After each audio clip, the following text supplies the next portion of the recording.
Hello, everyone. Welcome to Jazz Therapy. I am Jessie, and today is June 1st. It is also Global Parents Day.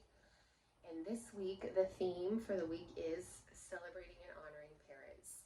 I created a great meditation to go along with this playlist. I hope you're able to do that before, where we send compassionate and healing energy to ourselves as parents and also to parents around the world. I also talked about the idea of transgenerational trauma, which is the idea that trauma gets passed down from one generation to the next. And it is really our job as parents to try to be as conscientious and reflective as possible so that we don't perpetuate the traumas that we perhaps experienced. And this is something that I focus on and think about a lot, and it's some of the most meaningful and yet difficult work that there is. So the theme of this week is just celebrating and honoring parents. And our musical playlist that goes along with this theme is going to feature the work of Benny Goodman, the Swing King. Now, he would have had a birthday this past week on May 30th. And when I saw his birthday come up on the jazz calendar that I always look at, I thought, okay, this will be interesting. Benny Goodman isn't someone that I normally listen to. I tend to sort of skew a little bit later on. I do like some music from the 20s and 30s, and I thought it would be interesting to sort of do a deep dive into Benny Goodman and just really learn more about him. So I wanted to talk a little bit about him, and then I have a couple pieces of his music that I think you're really going to enjoy. So first of all, the first piece of music I chose for you goes in the category of emotional dwelling. And this is when we want to listen to music to mirror our mood. And the song I chose for this is Body and Soul. This is a classic ballad, and it's by Benny Goodman and his orchestra, and it's from a concert live at Carnegie Hall in 1938. Now, in my research, I learned that this concert was, as some jazz scholars have noted, probably the most historic jazz concert ever, and this is why.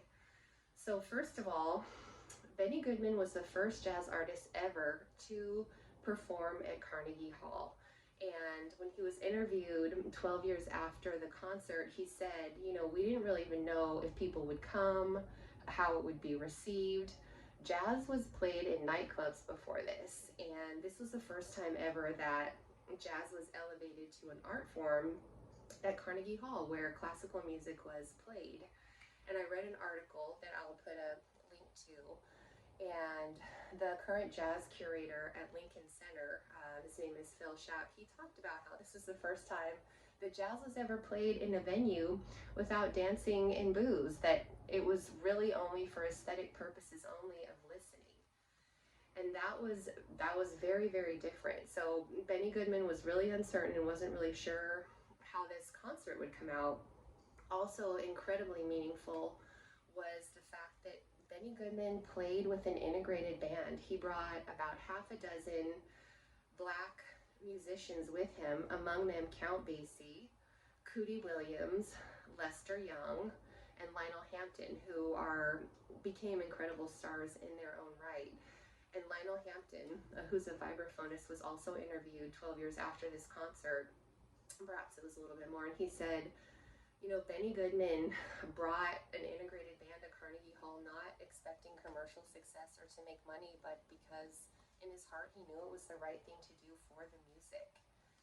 And so for that reason, Benny Goodman really was a pioneer and a fearless leader. Now, this concert was very well received, so much so that a couple months after this concert, which was played on a cold day in January 1938, he went back and did another one.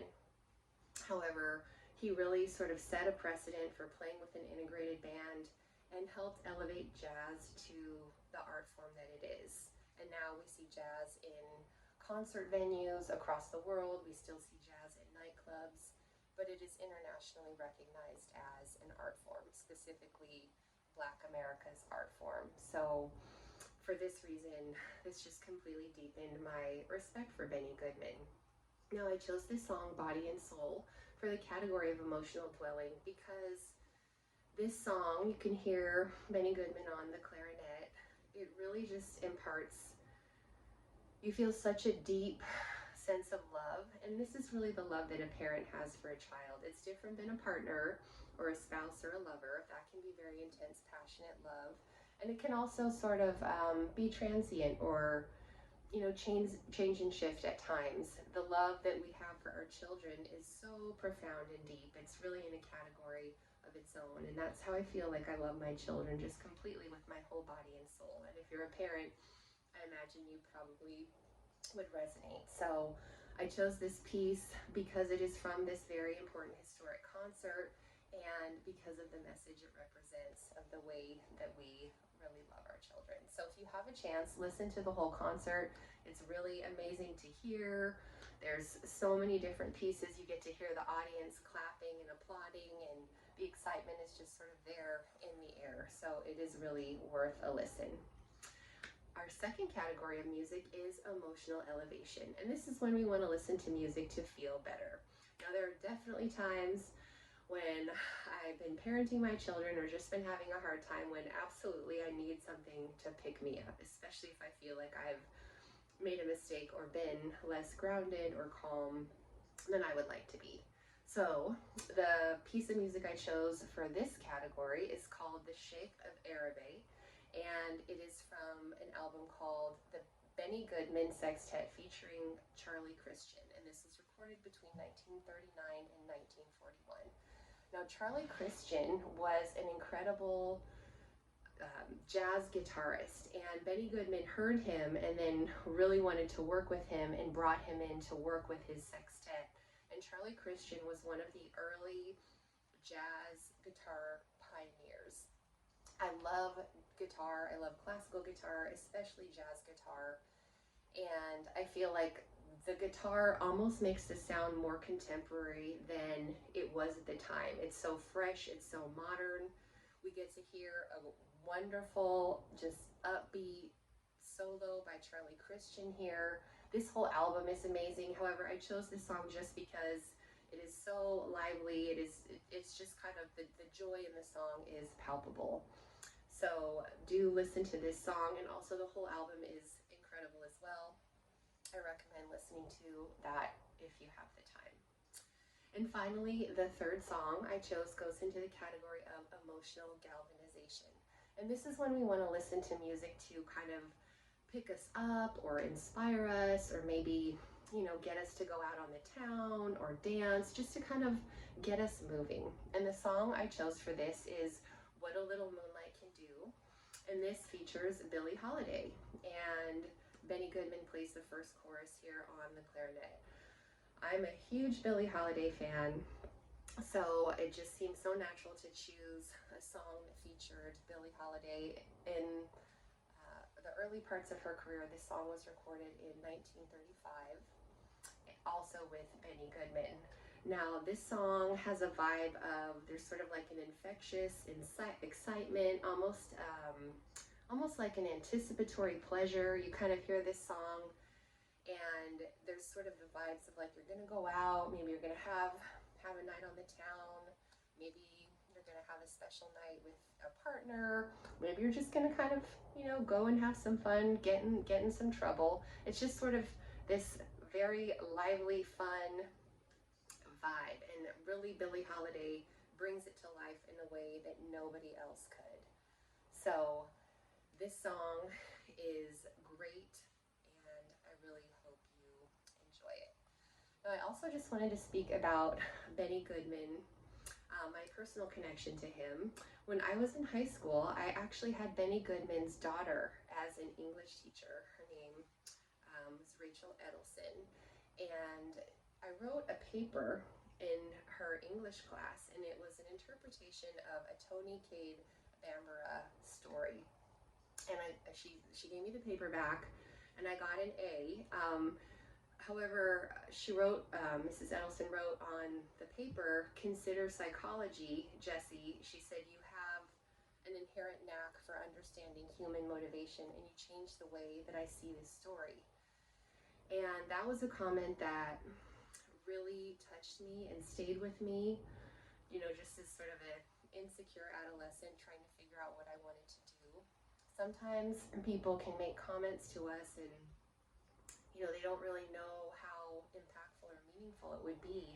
But that comment really did stay with me. And, I became a therapist, and essentially my job is to really deeply understand the inner world of each person that I'm working with and really know what drives them, what gives their life meaning, understand them in the fullest and deepest way possible.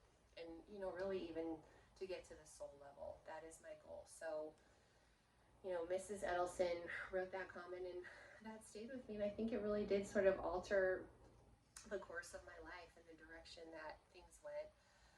She also told me once that her father's motto was nothing ventured, nothing gained. And I think she made that comment to sort of encourage me. And so I just really have a deep appreciation and gratitude for her, and also for Benny Goodman, especially as I did this deep dive and learned what a true pioneer he was, not only musically, but the first person to play at Carnegie Hall and really show the United States, show the world that jazz was an art form that deserved to be in concert halls, and also to do it with an integrated band, because that was what was best for the music. Also, Benny Goodman, I learned he grew up in extreme poverty, pretty much penury, and he talked about how music was really a deliverance for him. And so, and he was also from a family of Jewish immigrants, and I imagine he probably did experience a lot of discrimination. There's a lot of anti-Semitism then. There's still now. However, I would imagine that made him more empathetic to the plight of what Black musicians had to endure. And so that just made me admire him that much more, the whole Goodman Edelson family. So I want to say thank you to Mrs. Edelson, and thank you to Benny Goodman. I really hope that you enjoy this dive into Benny Goodman. It's been so enriching for me. And if you're a parent everywhere or anywhere, I just want to say it's such a difficult job. Just keep going and show yourself compassion. That's what I try to do. Check back with us next week. We're going to feature the music of Grant Green, another incredible guitarist, and also pianist Kenny Barron. Thank you so much. May jazz therapy soothe your soul.